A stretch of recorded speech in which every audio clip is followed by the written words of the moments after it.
Je suis Agnès, directrice et fondatrice de l'agence MPA Coaching à Londres.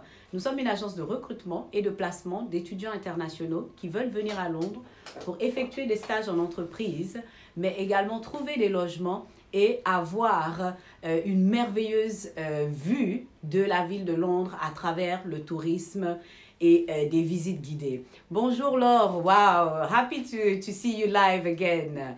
Bonjour, bonjour, j'espère que vraiment vous allez bien. Ici à Londres, ça va. On a eu vraiment beaucoup de mauvais temps, je dois l'avouer. Même hier, j'étais dans le centre de Londres et je crois le niveau de la Tamise a augmenté. Il fait pas beau, il pleut, il vente. Mais bon, c'est l'Angleterre, hein, c'est ça. Qu'est-ce que vous voulez qu'on expecte? Mais on a eu quand même beaucoup de canicules, on a eu du très beau temps. Donc comme je le disais, nous sommes une agence de recrutement et de placement d'étudiants internationaux qui veulent venir à Londres pour effectuer des stages, pour avoir aussi des logements en famille d'accueil et aussi des cours de langue. Aujourd'hui, je veux vraiment insister sur les cours de langue. Et si vous avez pu le remarquer sur nos différentes publications Facebook et Instagram, il y a eu des posts qui parlaient, par exemple, Roger Bacon disait que la connaissance des langues est une porte ouverte à la sagesse. Et il y a aussi Thomas Garrigue qui disait que le plus de langues que vous parlez, que vous connaissez, le plus vous êtes humain. Et je voulais vraiment revenir sur ces différents aspects et sur ces différentes phrases, citations, parce que en tant qu'agence qui aide les étudiants à venir en Angleterre pour effectuer des cours de langue, je pense que ce que ces deux messieurs ont dit, et quand même c'était deux personnes qui étaient à des siècles différents, c'est important au jour d'aujourd'hui que ça soit les adultes, mais également les enfants, surtout les enfants, qu'ils connaissent le plus de langues possible. Petit exemple, mon fils de 15 ans là, est parti pendant 3 années en Guinée-Conakry. Et je pense que peut-être la semaine prochaine, je vais faire une petite vidéo avec lui pour qu'il nous donne un peu, a bit of insights, et un petit aperçu de ce qu'il a vécu là-bas. Et pendant 3 ans, il était en Guinée-Conakry, dans l'Afrique de l'Ouest. Et aujourd'hui, il est revenu en Angleterre. Et je suis juste dépassée des capacités linguistiques du jeune homme. Déjà, il parle notre langue maternelle, le soussou, comme s'il est né là-bas, avec l'accent et tout, les mimiques, la gestuelle, c'est hallucinant. Et bien sûr, il parle le français puisque c'était une ancienne colonie française. Donc, le français, il le lit et il le parle. Et l'anglais, il est né ici, il a grandi en Angleterre, donc il maîtrise cela. Et je le vois passer d'une langue à une autre. Hier, par exemple, on était revenus de nos visites et il parlait à ses amis qui s'est fait là-bas en soussou. Et c'est juste amazing. Et moi-même, je suis un peu jalouse parce que je l'ai envoyé là-bas, mais il parle même mieux la langue que moi, en fait. Donc, parfois, il me fait des petites remarques quand j'essaie de lui parler. Tu vois, j'ai la langue, je parle la langue, mais avec un peu le français. Tu vois, c'est très francisé et tout. Donc, et il se moque de moi.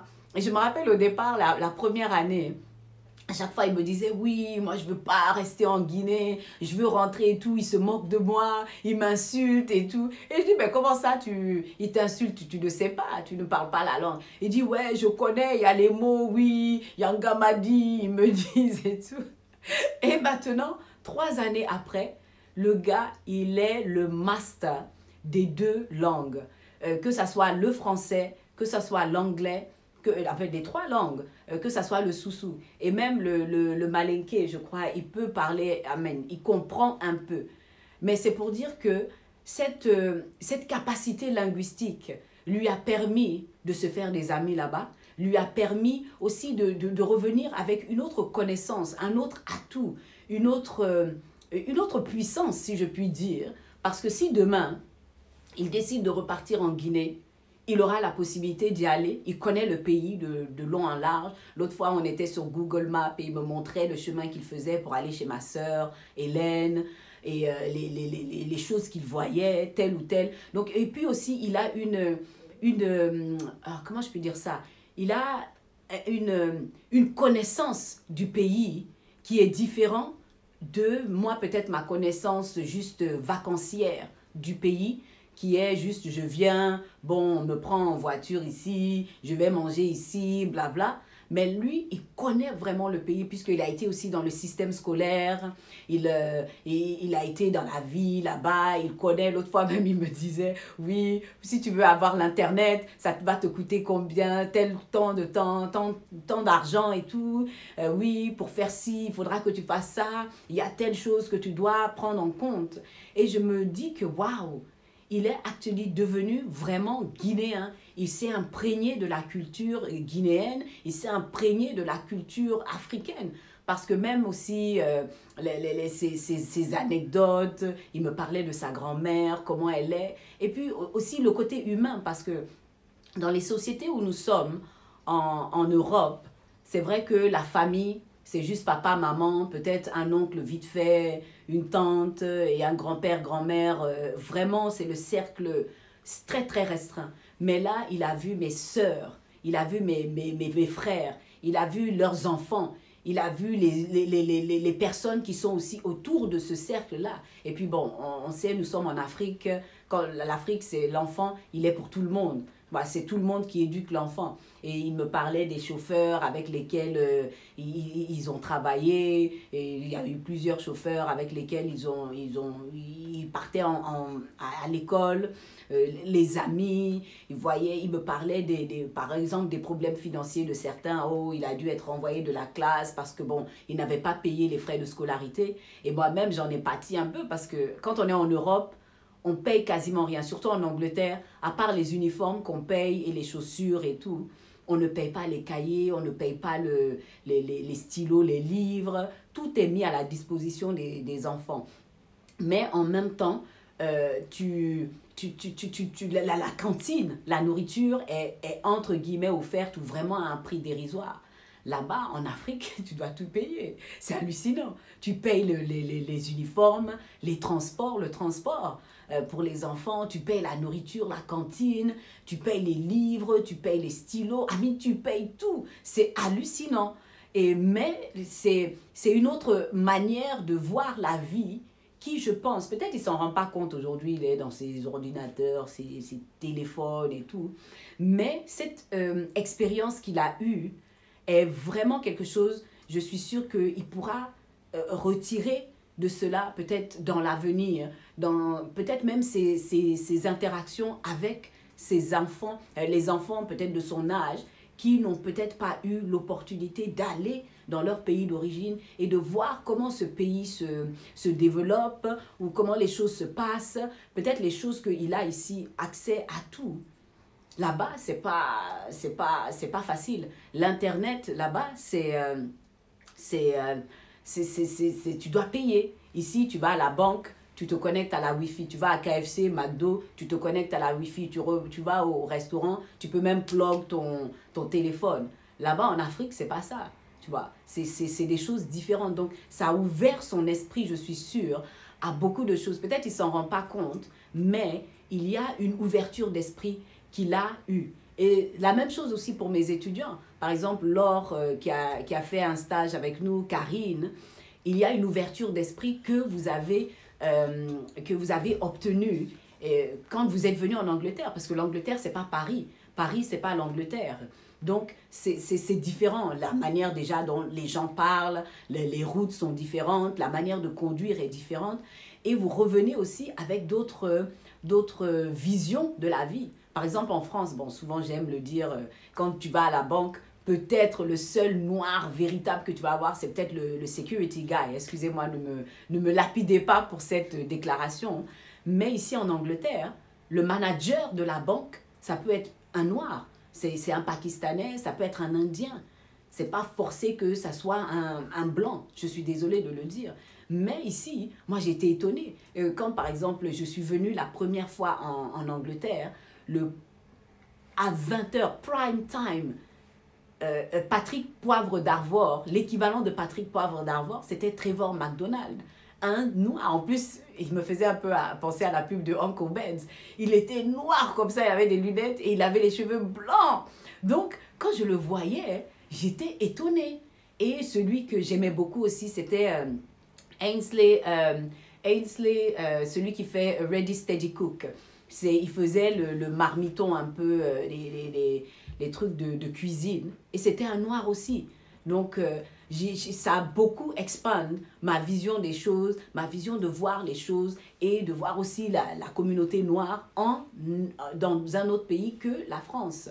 Donc, vraiment, les séjours linguistiques, pour résumer, vraiment, les séjours linguistiques rendent les gens plus humains et ouvrent notre esprit à voir que de l'autre côté de la Manche, pour prendre l'exemple de l'Angleterre, il y a une autre manière de penser, il y a une autre manière de faire les choses, il y a une autre manière de vivre, il y a une autre manière de, je sais pas, de faire le business, il y a une autre manière de manger, même si peut-être c'est pas la meilleure des manières, mais je suis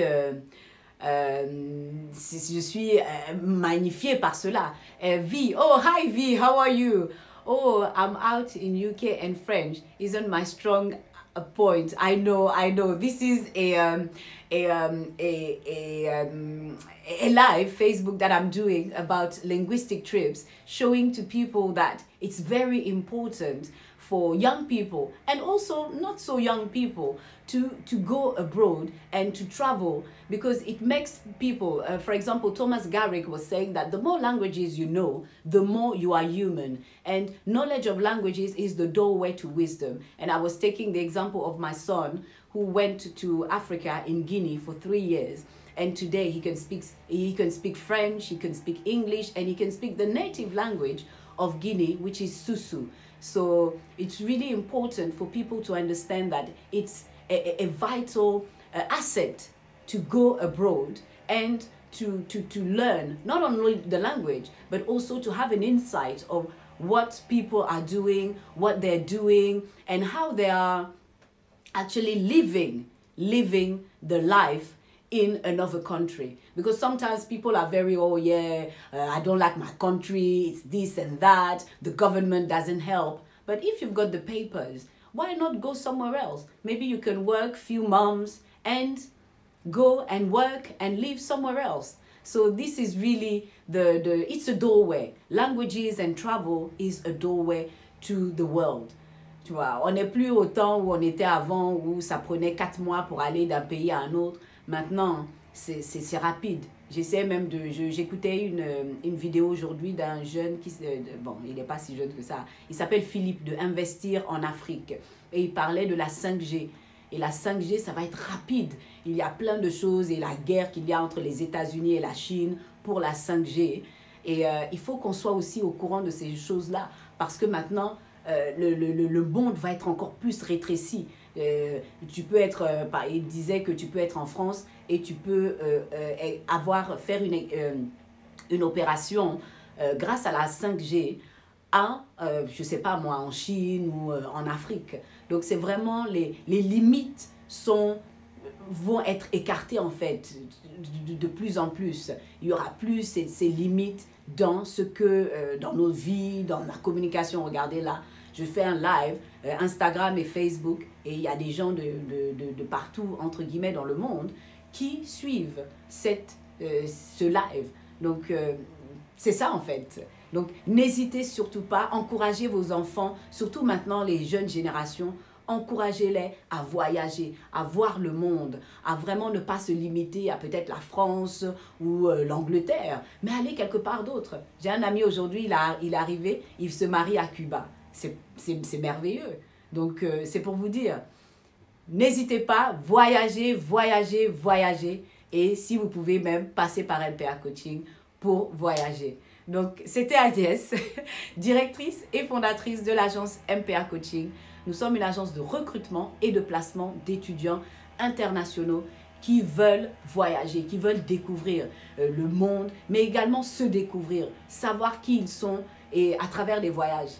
C'est l'une des meilleures manières. Donc, la semaine prochaine, par la grâce de Dieu, je serai avec mon fils David qui pourra vous donner un peu de insights de l'expérience qu'il a vécue. Il est là, ouais. Je ne suis pas sûre, il faudra parler à mon agent. Donc, il vous donnera peut-être une petite idée de comment a été son expérience en Guinée. Et je le force là actuellement à essayer d'écrire un peu parce qu'il me raconte des choses de ce qu'il a vécu et tout. Et je suis tout le temps en train de rigoler. En plus, il a une manière très funny de s'exprimer. Donc, please, stay tuned for this one. Ok, donc je vais pas vous en dire trop. Thank you very much, V. Axel, always my #1 fan. Thank you very much. Marc, merci encore. Laure, merci. Benaz, Paris, merci Karine pour votre soutien. Et je vous dis à très très bientôt. Thank you very much, la famille de Facebook. Bye bye Facebook and video and Facebook Live. I mean, no, that's the Instagram. Thank you and I'll see you very soon. Bye.